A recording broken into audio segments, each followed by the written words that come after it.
കൊല്ലത്ത് ദേശീയപാത ഇടിഞ്ഞു താണു. കൊല്ലം മൈലക്കാട് പാലത്തിന്റെ അപ്രോച്ച് റോഡിലാണ് ദേശീയപാത ഇടിഞ്ഞു താഴ്ന്നത്. ഇവിടെ ഗർത്തം രൂപപ്പെട്ടിട്ടുണ്ടെന്നാണ് മനസ്സിലാക്കുന്നത്. സർവീസ് റോഡും ഇടിഞ്ഞു താഴ്ന്നിട്ടുണ്ട്. രാജ്കുമാർ ചേരുകയാണ് വിവരങ്ങളുമായി. രാജ്കുമാർ, എപ്പോഴാണ് ഈ സംഭവം ഉണ്ടായത്? മറ്റാർക്കും പരിക്കുകളൊന്നും ഇല്ലെന്നാണ് മനസ്സിലാക്കുന്നത്. എന്തൊക്കെയാണ് വിവരങ്ങൾ? ഈ സംഭവം നടക്കുമ്പോൾ ഇതുവഴി നിരവധി വാഹനങ്ങൾ കടന്നു പോകുന്ന സമയമായിരുന്നു. അതിൽ സ്കൂൾ ബസ്, ഒരു ഓട്ടോറിക്ഷ, കാർ ഉൾപ്പെടെ 3 വാഹനങ്ങളാണ് ഇതിൽ കുടുങ്ങിപ്പോയത്. ഇതില് ഈ എല്ലാവരും ഞെട്ടിപ്പോയ ഒരു സംഭവം എന്ന് പറയുന്നത്, ഈ ഭൂമി മുഴുവനുമായി ഈ അപ്രോച്ച് റോഡ് തൊട്ട് താഴേക്ക് താഴ്ന്നു പോവുകയായിരുന്നു. ഈ പാലത്തിന്റെ അപ്രോച്ച് റോഡിന്റെ മുകൾ ഭാഗത്ത് അഗാധമായ ഗർത്തം രൂപം കൊണ്ടു. താഴെ ഈ ഭൂമിക്കടിയിൽ എന്തോ സംഭവിച്ചിട്ടുണ്ടെന്നുള്ള ഒരു വിലയിരുത്തലിലാണ് ഇതിലെ നാട്ടുകാരുമൊക്കെ. ഇതിന് വിദഗ്ധ പരിശോധന ആവശ്യമായത് കൂടിയാണ്. ഈ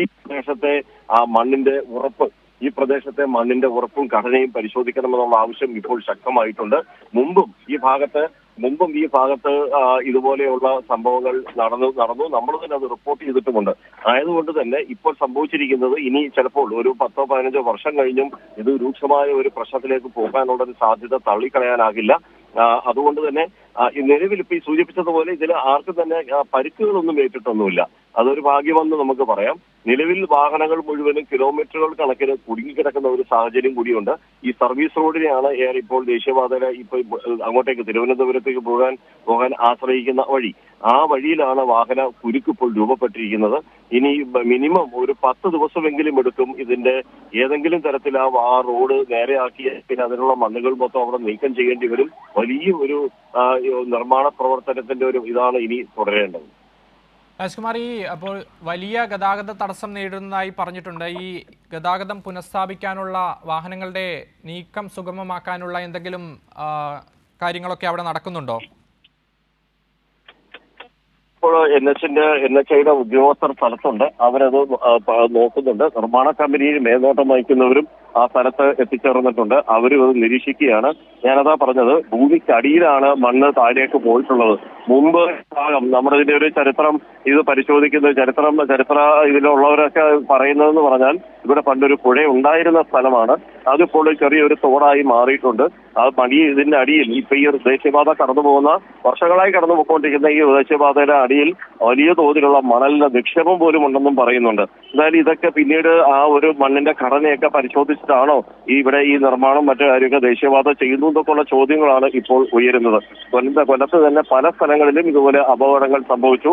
പാലം തകർന്നു പോയി, മണ്ണ് ഇടിഞ്ഞിട്ടുണ്ട്. ഇത് മുമ്പും സംഭവിച്ചിട്ടുള്ളത്. ഇപ്പോൾ അതൊരു തുടർക്കഥയായി മാറുകയാണ്. രാജ്കുമാർ, ഇത് നിർമ്മാണം പുരോഗമിക്കുന്ന സ്ഥലമാണെന്നാണ് ഞാൻ മനസ്സിലാക്കുന്നത്. ഈ സംഭവം നടക്കുന്ന സമയത്ത് അവിടെ തൊഴിലാളികൾ ആരെങ്കിലും ഉണ്ടായിരുന്നോ?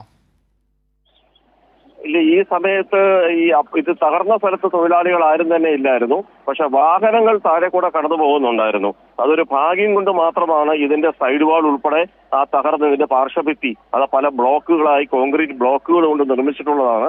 ആ സമയത്ത് ഈ മുകളിലത്തെ ഈ അപ്രോച്ച് റോഡ് തകർന്ന് മണ്ണ് താഴേക്ക് ഇരുത്തിയ സമയത്ത് ഈ സൈഡ് വാളും മറ്റും തകർന്ന് ഈ ബസിന്റെയും മറ്റും മീതെ വീണിരുന്നെങ്കിൽ ഉറപ്പായും ആ ഒരു വിപത്ത്, ഒരു മനുഷ്യർക്ക് അപകടം സംഭവിക്കാനുള്ള സാധ്യത വളരെ കൂടുതലായിരുന്നു. ഈ നിർമ്മാണ കമ്പനിയുടെ ഉദ്യോഗസ്ഥരാരെങ്കിലും സ്ഥലത്ത് എത്തിയിട്ടുണ്ടോ? അവർ നൽകുന്ന പ്രാഥമികമായിട്ടുള്ള വിശദീകരണം എന്തെങ്കിലും ലഭ്യമാണോ ഇപ്പോൾ? ഇത് ശിവാലയ ഗ്രൂപ്പിന്റെ നേതൃത്വത്തിലാണ് ഇവിടെ നിർമ്മാണം നടക്കുന്നത്. അതിന്റെ ഉദ്യോഗസ്ഥരും അതിന്റെ സംഘവും വിദഗ്ധരൊക്കെ അവിടെയുണ്ട്. മാത്രമല്ല NHന്റെ വിദഗ്ധർ കൂടി എത്തിയിട്ടുണ്ട്. PW ഉദ്യോഗസ്ഥരും സ്ഥലത്തേക്ക് പോയി നിലവിൽ ഇതിന്റെ നിർമ്മാണത്തിലോ മറ്റും സംസ്ഥാന ഗവൺമെന്റിനോ അല്ലെങ്കിൽ സംസ്ഥാന PWDക്കോ യാതൊരു ചുമതലയും ഇല്ല. ഇത് ദേശീയപാത നിർമ്മാണ അതോറിറ്റിയുടെ കീഴിൽ നടക്കുന്ന കരാറും അതിന്റെ പ്രവർത്തനമാണ് നടക്കുന്നത്. അവരാണ് ഇതിനുള്ള ഇപ്പോൾ ചോദിച്ചതിനെല്ലാം മറുപടി പറയുന്നതും അവരാണ്. ഈ സ്കൂൾ ബസ് അടക്കം ഇപ്പോഴും ഈ കുരുക്കായി ഈ ഗതാഗത തടസ്സത്തിനിടയിൽ കിടക്കുകയാണോ രാജ്കുമാർ? എന്താണ് അവസ്ഥ? നിലവിൽ ആ പൊട്ടിപ്പറഞ്ഞ സ്കൂൾ ബസ്സിൽ കുട്ടികളൊന്നും തന്നെ ഉണ്ടായിരുന്നില്ല. അവിടെ ഈ നിലവിൽ ഈ സ്കൂൾ ബസ്സെല്ലാം അവിടെ കുടുങ്ങിക്കിടക്കുന്ന സാഹചര്യമുണ്ട്.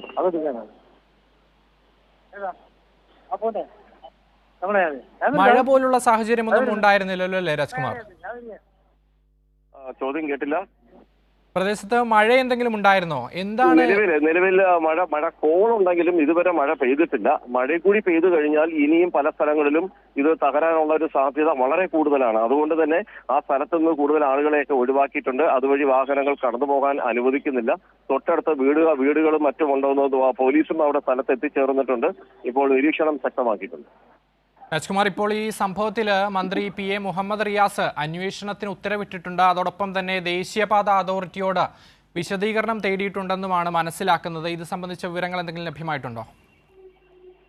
ഇതാണ് ഞാൻ പറഞ്ഞത്. ഇത് സംസ്ഥാന ഗവൺമെന്റ് അധികാര പരിധിയിൽ വരുന്നതല്ല. നിർമ്മാണം പൂർണ്ണമായും നടക്കുന്നത് ദേശീയപാത അതോറിറ്റി നിശ്ചയിച്ച കരാറുകാരുമാണ്. ശിവാലയ കൺസ്ട്രക്ഷൻ എന്നാണ് ഈ ദേശീയപാത ഈ ഭാഗത്തുള്ള റീച്ച് അതിന്റെ നിർമ്മാണങ്ങൾ ഇപ്പോൾ നടത്തുന്നതും.